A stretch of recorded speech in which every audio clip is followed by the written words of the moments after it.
એવું વાક્ય વખતો વખત સાંભળ્યું છે કે પ્રભુ જ બધું કરે છે. સારું ખોટું, સાજું માદું, ગરીબ તવંગર, પૃથ્વી પર કહે છે કે જે થાય છે એ બધું કહે છે કે પ્રભુ કરે છે. એવું સાંભળ્યું છે? એટલે પહેલો એક પ્રશ્ન કે ભાઈ પૃથ્વી પર જે કાંઈ થાય છે એ બધું પ્રભુના કંટ્રોલમાં છે કે માનવોના કંટ્રોલમાં? પૃથ્વી માનવોના કંટ્રોલમાં છે કે પ્રભુના કંટ્રોલમાં છે? આપણે પ્રોપર જવાબ બાઇબલમાંથી લઈએ એટલે એમાંથી બળ મળે, આપણને શક્તિ મળે. સ્તોત્ર સંહિતા 115:16. સ્વર્ગ ભુવનનુંય સ્વર્ગ ભુવન સ્વર્ગ ભુવનનું સ્વર્ગ ભુવન તો રહ્યું છે કેવળ પ્રભુની કને. તો રહ્યું છે કેવળ પ્રભુની કને. સ્વર્ગ કોની પાસે છે? પ્રભુ પાસે છે. કિંતુ આ ધરતીને એણે સોંપી દીધી છે માનવને. કિંતુ પ્રભુએ આ પૃથ્વી કોને સોંપી છે? માનવોને. NKJV, New King James Version. The heaven, even the heavens are the Lord's. પ્રભુના છે. But the earth he has given to the children of men. માનવને આ ધરતી, આ પૃથ્વી, આ અર્થ આપી દીધી છે. એટલે આ પૃથ્વી પર માનવોનું રાજ છે કે પ્રભુનું રાજ છે? ચોખ્ખું આ વચન દ્વારા આપણે ચોખ્ખું સમજી શકીએ છીએ કે પૃથ્વી પર તો માનવનું રાજ છે. પ્રભુએ એમનું રાજ ઉપર રાખ્યું છે. અને એટલે જ ઈસુ જ્યારે પ્રાર્થના શીખવાડે છે ત્યારે કહે છે જેમ સ્વર્ગમાં તેમ પૃથ્વી પર તમારી ઈચ્છા પૂરી થાવ. પૃથ્વી પર પ્રભુની ઈચ્છા પૂરી નથી થતી. ઘણી બધી જગ્યાઓએ તમે એનો અનુભવ કરો છો. પ્રભુની ઈચ્છા વિરુદ્ધનું બધું જીવન ચાલે છે. અને એટલે ઈસુ આપણને એ પ્રાર્થના કરવા માટે શીખવાડે છે કે જેમ સ્વર્ગમાં તેમ પૃથ્વી પર તમારું રાજ્ય આવે, તમારી ઈચ્છા પૂરી થાય. ઓકે, હજી એક વચન લઈએ આપણે. સ્તોત્ર સંહિતા 103:19મું વચન આપણે લઈએ. એણે સ્થાપ્યું નિજ સિંહાસન ઊંચે રે આકાશ. એણે સ્થાપ્યું નિજ સિંહાસન ઊંચે રે આકાશ. એટલે કે પ્રભુએ એનું નિવાસસ્થાન તો ઉપર બનાવ્યું છે. પૃથ્વી પ્રભુએ માનવોને આપી દીધી છે. આપણે આપણા વાક્યોમાં શું કહીએ છીએ? જે થાય છે ને પ્રભુની મરજીથી થાય છે. સારું થાય છે તોય કહે છે પ્રભુની મરજી, ખોટું થાય છે તોય પ્રભુની મરજી. કોઈ મોટી બીમારી આવે, ડોક્ટર કોઈ રિપોર્ટ આપી દે, હવે પ્રભુની મરજી, હવે આપણે આ રોગમાં જ મરી જવાનું છે. એક જુવાન છોકરા પાસેથી મેં સાંભળ્યું કે હું ભણીશ કે નહીં ભણું, હું નોકરી કરીશ કે નહીં કરું, એ બધું મારા હાથમાં થોડી છે, એ તો પ્રભુના હાથમાં છે. પ્રભુ જ બધું ચલાવે છે. જુવાન છોકરો.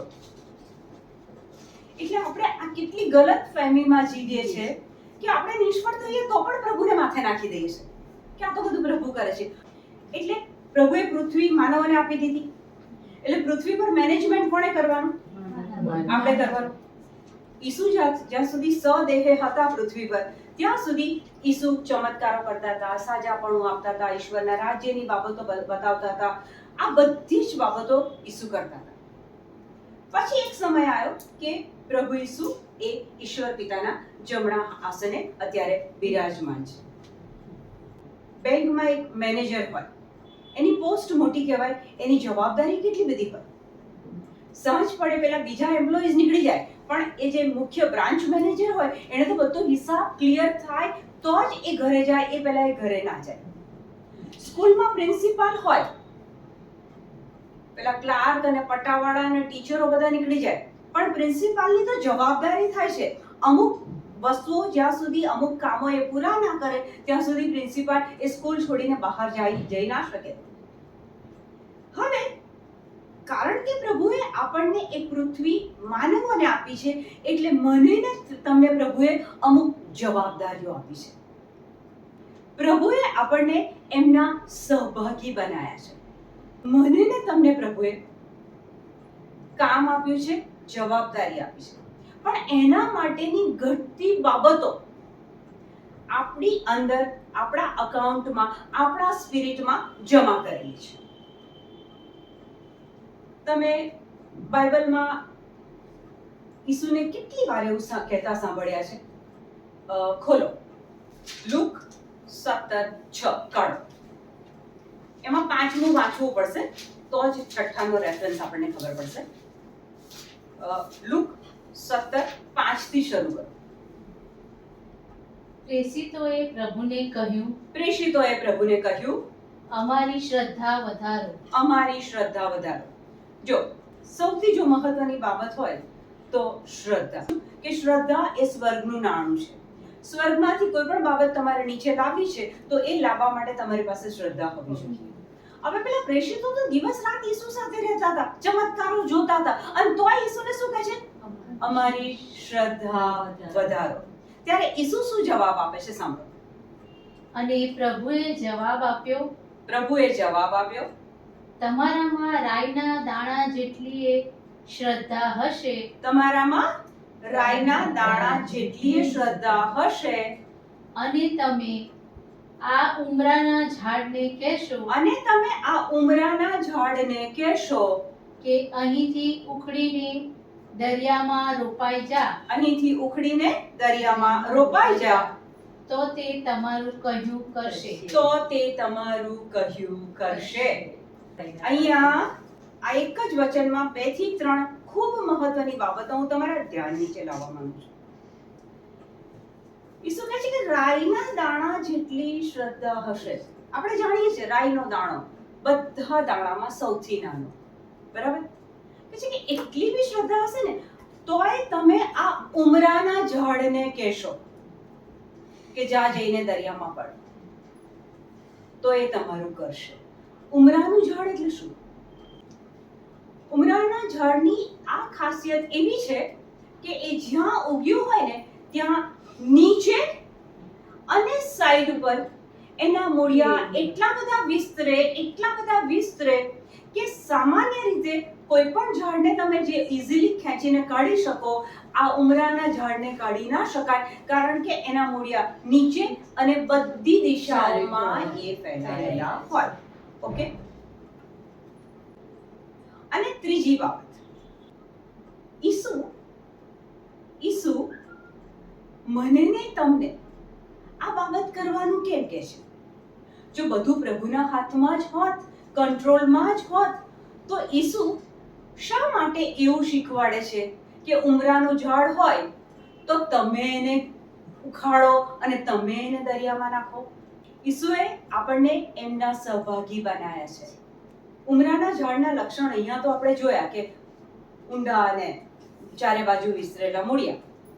આપણા ડે ટુ ડે લાઈફમાં ઉમરાનું ઝાડ, એક જ શબ્દમાં મને જવાબ આપો, કોને આપણે એમ કહી શકીએ કે આ ઉમરાનું ઝાડ છે મારા જીવનમાં? ગુસ્સો. આ એક જોરદાર ઉમરાનું ઝાડ એકે એકના જીવનમાં છે. એટ ટાઈમ્સ આપણે બહુ સ્વીટ હોઈએ છે, કોઓપરેટિવ બી હોઈએ છે, હેલ્પિંગ બી હોઈએ છે, લવિંગ બી હોઈએ છે, પણ ક્યારેક એ મૂળિયું એટલું તો ઊંડું ઉતર્યું હોય છે ને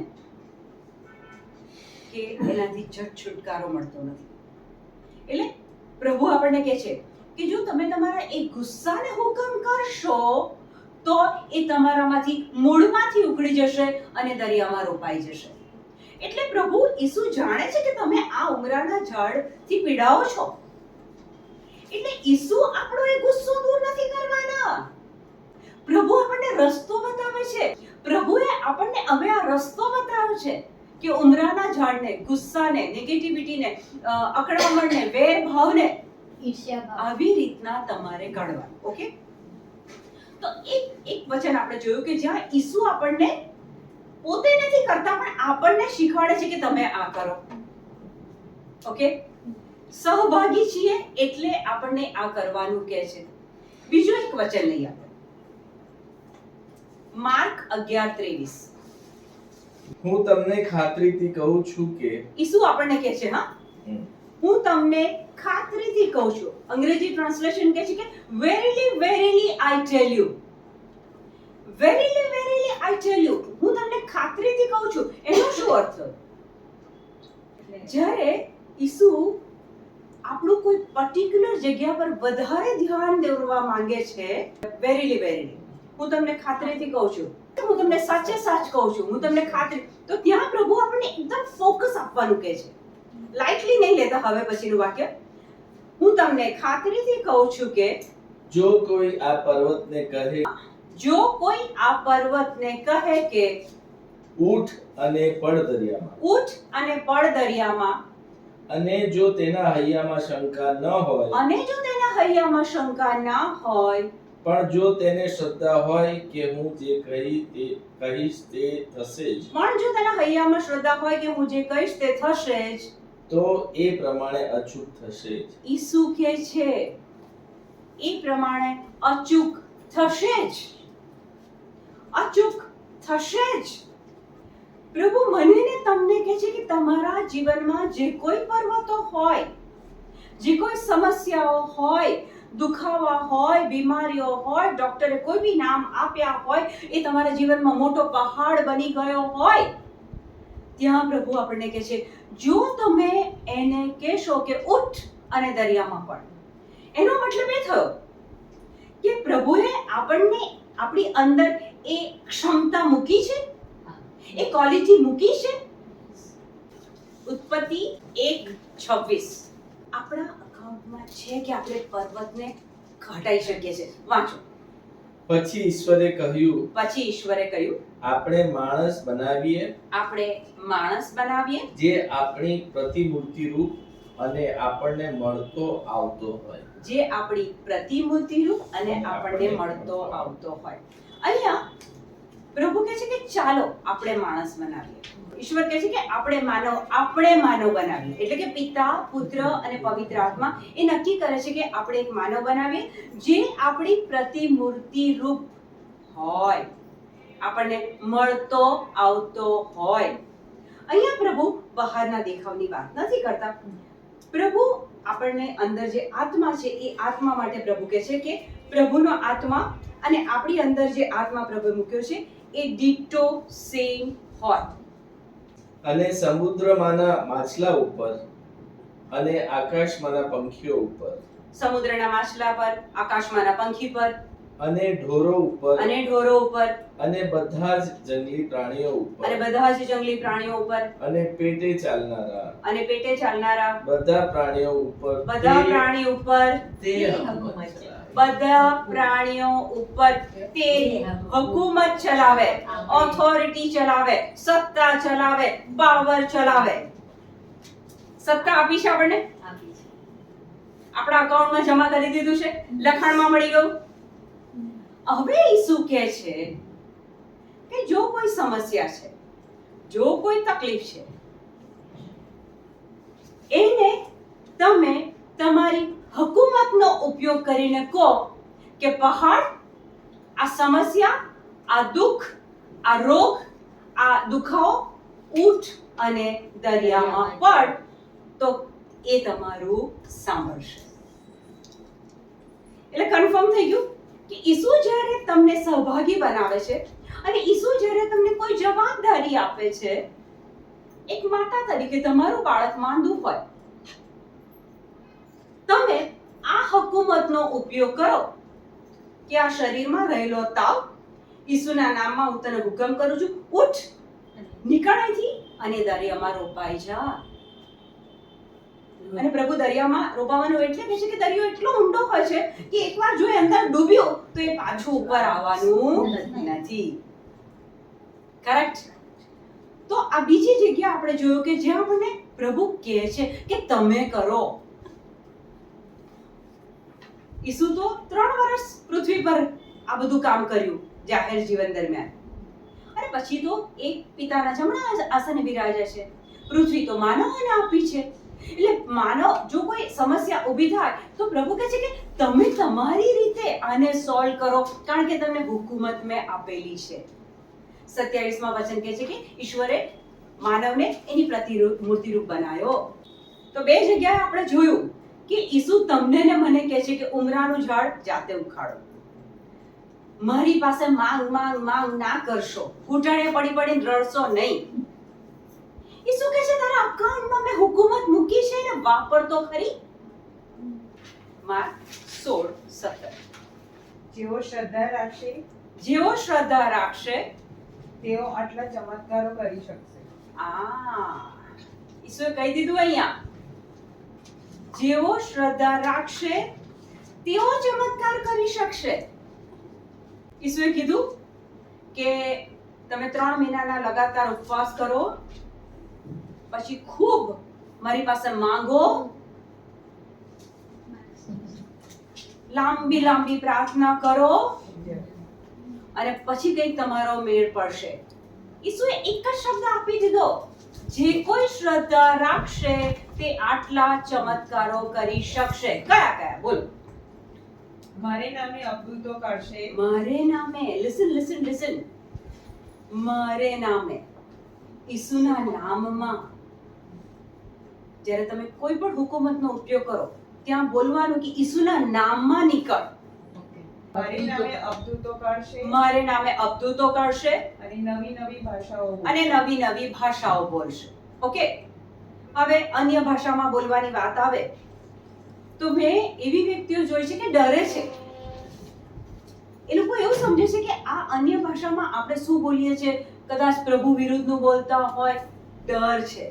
પણ ઈસુ કહે છે જો તમને શ્રદ્ધા હશે તો તમે બોલશો, તમને શ્રદ્ધા હશે તો તમે અદ્ભુતો કરશો. સાપને પકડવાથી સાપને પકડવાથી હળાહળ ઝેર પીવાથી કે હળાહળ ઝેર પીવાથી તેમને આંચ નહીં આવે. તેમને આંચ નહીં આવે. સાપને પકડવાથી કે હળાહળ ઝેર પીવાથી. તમને ખબર છે હમણાં કોરોનામાં રસી લેવાની સમય હતો, અને એ રસી લો એટલે તમને તાવ આવે ને આ બધા સિમ્પટમ્સ એ વખતે થતા હતા. હવે મારે રસી લેવા જવાનું થયું, અને ત્યારે હું આ વાક્ય બોલતા બોલતા એ જગ્યા સુધી જતી હતી કે મને તો આ હળાહળ ઝેર પીવાથી બી કશી અસર થવાની નથી, આ રસી લેવાથી મને કોઈ એની સાઈડ ઇફેક્ટ થવાની નથી. અને એક્ઝેક્ટલી 24 કલાક થયા, 48 કલાક થયા, ના મને તાવ આવ્યો, ના મને કશું જ થયું. આપણે જ્યારે આ વચનને શ્રદ્ધાપૂર્વક બોલીએ છીએ ને, અવશ્ય પ્રભુ એનો પરચો ત્યાં આપણને બતાવે છે. તેઓ માંદા માણસો ઉપર હાથ મૂકશે અને તેઓ માંદા માણસ પર હાથ મૂકશે તો તે સાજા થઈ જશે. તો તે સાજા થઈ જશે. ઈસુએ આ કહી દીધું કે અકાઉન્ટમાં હુકુમત મૂકી છે, પણ જેને શ્રદ્ધા હશે તે જો કોઈના પર હાથ મૂકશે બીમાર માણસ પર તો ત્યાં એ સાજાપણું આવશે. શ્રદ્ધા હશે તો અદ્ભુત કાઢી શકશે, શ્રદ્ધા હશે તો અન્ય ભાષા બોલી શકશે. એટલે આપણી અંદર એક કેપેસિટી, એ હુકુમત તો છે જ, પણ એને જો શ્રદ્ધાપૂર્વક વાપરીએ તો ત્યાં પરિણામ દેખાય છે. એટલે અહીંયા ફરીથી ઈસુ આપણને કહે છે એના સહભાગી તરીકે કામ કરવા માટે શું? શ્રદ્ધાથી અદ્ભુત કરો, શ્રદ્ધાથી માંદા પર હાથ મૂકો અને એ માણસને. હવે માનો કે જેનામાં શ્રદ્ધા છે એ વ્યક્તિ બીમાર વ્યક્તિના માથા પર હાથ મૂકે અને પ્રાર્થના કરે તો ત્યાં સાજાપણું આવે વચન અનુસાર. શ્રદ્ધા હોય તો, બાકી તો કામ નથી થવાનું. હવે એક વ્યક્તિ એકવાર કોઈ કેન્સર પીડિત વ્યક્તિના માથા પર હાથ મૂકે છે અને એને સાજાપણું મળી જાય છે. એનું રિપોર્ટ નેક્સ્ટ ડે બતાવે છે કે કેન્સર નથી. હવે જો પેલી વ્યક્તિ, જૂના કરારમાં એક શબ્દ છે આથો આવેલી રોટલી, જ્યારે આથો આવેલી રોટલી જ્યારે શેકવામાં આવે ત્યારે એ રોટલી ફૂલે.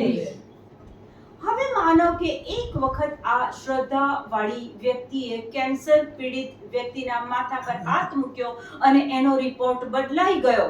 હવે જો એ વ્યક્તિ પેલા આથો આવેલી રોટલીની જેમ ફૂલાય કે મેં પ્રાર્થના કરીને એને સાજાપણું મળ્યું, તો ત્યાં પ્રભુની કૃપા રહેતી નથી. આપણે હાથ મૂક્યો અને સામે વ્યક્તિ સાજા થઈ ગઈ, એને શ્રદ્ધા હોય કે ન હોય તો પણ. હા, ચોક્કસ. બે પ્રકારના કેસીસ હોય છે. 38 વર્ષથી પેલા કુંડ પાસે પડેલો માણસ, ઈસુ કહે છે ઊભો થા, તારી પથારી ઉપાડ ને ચાલતી પકડ. એનામાં તો શ્રદ્ધા નથી, પણ ઈસુનો પાવર જ એટલો હતો કે પેલો ઊભો થઈ ગયો અને ચાલતી પડી. રક્તસ્રાવવાળી સ્ત્રીમાં ઈસુ શું કહે છે? બાઈ તારી શ્રદ્ધાએ તને સાજા કરી. એટલે 2 વર્ષ. એટલે બંને પ્રકારના કેસીસ હોઈ શકે છે. ટૂંકમાં કહેવાનો ભાવાર્થ, પ્રભુએ પૃથ્વી માનવોને આપી છે તો માનવોને બિચારા લાચાર નથી મૂક્યા. એમના અકાઉન્ટમાં બધું મૂકેલું છે, એ વાપરતા આપણે શીખવાનું છે. અને એટલા માટે જ હોશિયા 4:6 પ્રભુ કહે છે કે મારા લોકો જ્ઞાનને અભાવે નાશમાં જાય છે. લોકોને ખબર નથી કે મારી અંદર આ છે. હવે જૂના કરારમાં તો કેવું હતું કે લોકો પાસે પવિત્ર આત્મા નહોતા. નવા કરારમાં તો આપણે પવિત્ર આત્માનું મંદિર છે, આપણી અંદર પવિત્ર આત્મા, એક પાવર હાઉસ આપણી અંદર છે. પ્રભુ બોલ્યા કે પ્રકાશ પ્રગટો, ત્યારે એ પ્રકાશ પ્રગટાવવાનું કામ પવિત્ર આત્મા કરે છે. પ્રભુ મુખમાંથી શબ્દ બોલે છે, એને મેનિફેસ્ટેશન કરવાનું કામ પવિત્ર આત્મા કરે છે. એ પવિત્ર આત્મા આપણી અંદર છે. જ્યારે તમે એ બોલો છો, ત્યારે શ્રદ્ધાપૂર્વક બોલો છો, ત્યારે પવિત્ર આત્મા એનું મેનિફેસ્ટેશન, એનું પ્રગટીકરણ કરે છે. એટલે સમસ્યા, તકલીફ, બીમારી, દુખાવા હોય તો પ્રભુએ આપણને રસ્તા બતાવ્યા છે, એનું બધું જ ઘટતું જરૂરી આપણને આપ્યું છે. પૃથ્વી પર પ્રભુ વિરુદ્ધ જે તત્વ કામ કરે છે. ઈસુએ બલિદાન આપ્યું લોકોને બચાવવા માટે. હવે પ્રભુ વિરુદ્ધ યોહાન 10:10 કહે છે ને, ચોરી કરવા, કતલ કરવા, નાશ કરવા. ચોર એટલે શૈતાન. એ શૈતાન પ્રભુ વિરુદ્ધની ગતિવિધિ ચલાવે છે. જે વખતે ઈસુને શુક્રવારના દિવસે અસહ્ય પીડાઓ થતી હતી, દુઃખ દર્દ થતા હતા, ક્રૂસ ઉપર ટીંગાવવામાં આવ્યા હતા, ત્યારે આ બહુ ખુશ હતો કે ઈસુ હવે મરી રહ્યો છે. અને અંતે ઈસુએ જ્યારે પ્રાણ છોડ્યા, એ શું સમજે છે કે હવે મારું રાજ્ય. અહીંયા પ્રભુ શૈતાન વિશે આપણને બતાવે છે કે ઓલરેડી એ તો નીચે ધકેલાઈ ગયો છે. હવે પૃથ્વી પર એ શું કરે છે ખબર છે? ચોરી કરવા, કતલ કરવા અને નાશ કરવા આવે છે. જુઠ્ઠાણું લઈને તમારી પાસે આવે છે, હેવાની પાસે જાય છે, બધું જુઠ્ઠાણું લઈને જાય છે. તમે ખાશો તો આવા થઈ જશો, આવા થઈ જશો, નકરું જુઠ્ઠાણું લઈને આવે છે. અત્યારના પ્રેઝન્ટ સમયની જો વાત કરીએ તો આપણું આખું યુથ એને ભરમાવે છે. જો તું આ વ્યસન કરીશ તો આવી મજા આવશે, તું આ જગ્યાએ જઈશ તો આવી મજા આવશે, આ છોકરો કે આ છોકરીની જોડે આ તો આવી મજા આવશે. નકરું જુઠ્ઠાણું લઈને આવે છે. અને એ જુઠ્ઠાણાના કારણે યુથની વાત કરો કે બીજા કોઈ પણ લોકોની વાત કરો, ઘણી સમસ્યાઓનો સામનો કરવો પડે છે. અને ત્યાં ઈસુ મને ને તમને એમના સહભાગી બનાવે છે અને કહે છે કે મારા નામમાં તમને હુકુમત મળી છે, જો તમને શ્રદ્ધા હશે તો મારા નામમાં તમે આ બધું કરી શકશો. તમને ખબર છે, એક નદી હોય ને તો ત્યાં હરણા પાણી પીવા આવે, અને હરણા ટોળામાં હોય. પેલો જે શિકાર કરવા માટે બેઠો હોય વાઘ, એ બહુ દૂર બેઠો હોય, નજીક નહીં આવે, દૂર બેઠો હશે. એ દૂરથી આખા ટોળાને ઓબ્ઝર્વ કરે છે. કયું નબળું છે, કયું લંગડું છે, કયું નાનું છે, કયું દોડી નથી શકતું. પછી એ ટોટલ એની નજર એ હરણા પર રાખે છે અને પછી એક લપાક મારીને એનો શિકાર કરે છે. આપણે માનવજાત નબળું કોણ છે, કોણ લૂલું છે, કોણ લગણું છે, કોણ નબળું છે? જેનો આત્મા, જેનું હૃદય પ્રભુ વચનથી ભરાયેલું નથી, એ નબળું પડી જાય છે. જેનો આત્મા પ્રભુ વચનથી ભરાયેલો હશે ને, ગમે તેવી સમસ્યા આવશે ને, એ સ્થિર રહી શકશે. કેમ? એ પ્રભુ વચન જીવતું છે. એ જીવતા વચનમાંથી એને શક્તિ, હિંમત, તાકાત બધું જ મળે છે. એટલે જો આપણે નબળા હોઈશું તો પેલો જુઠ્ઠાણું લઈને આપણી પાસે આવશે. તને આ કેન્સર થયું એનો મીનિંગ શું ખબર છે? તને પ્રભુ એક લેસન શીખવાડવા માંગે છે. પ્રભુ તારી કસોટી કરે છે. તે પાપ બહુ કર્યા છે ને એટલે હવે તને એની શિક્ષા મળે છે. આ ખોટું શિક્ષણ છે, આ ખોટી પરંપરા છે. જો એવું જ હોત તો ઈસુએ બલિદાન આપવાની ક્યાં જરૂર હતી? એનું લોહી વહેવડાવવાની ક્યાં જરૂરત હતી? એને ઘા સહન કરવાની ક્યાં જરૂરત હતી? Thank you, Lord. Thank you, Jesus. Amen. A clap for Jesus.